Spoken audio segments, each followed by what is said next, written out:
So welcome back to our channel 1-2-Step. In this video, I'm going to be showing you guys on how you can get private key in Trust Wallet. So guys, private key is also called secret phrase. It is used to restore your account if you've lost access to it or you're using it in a different device to make sure it's safe. So guys, all you need to do is look up at the left top corner button that has a gear icon, and once you go there, just go ahead and tap on the first option that says wallets. And once you're this, you can see your current wallet over here, and on the top right corner you can see a plus sign. Just go ahead and tap there. Now all you need to do is just select this add existing wallet over here, and once you do, create a passcode. Now you can find these options over here. So guys, all you need to do is tap on this secret phrase, which is also called private key. Select a network that you would want, and now enter your secret phrase.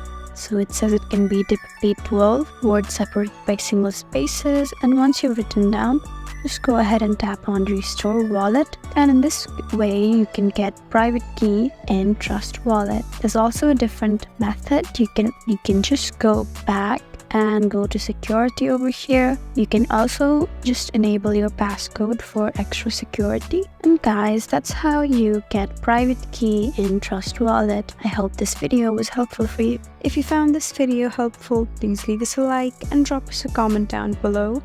And if you want more helpful videos like these, then please subscribe to our channel. We'll see you again next time. Thank you for watching.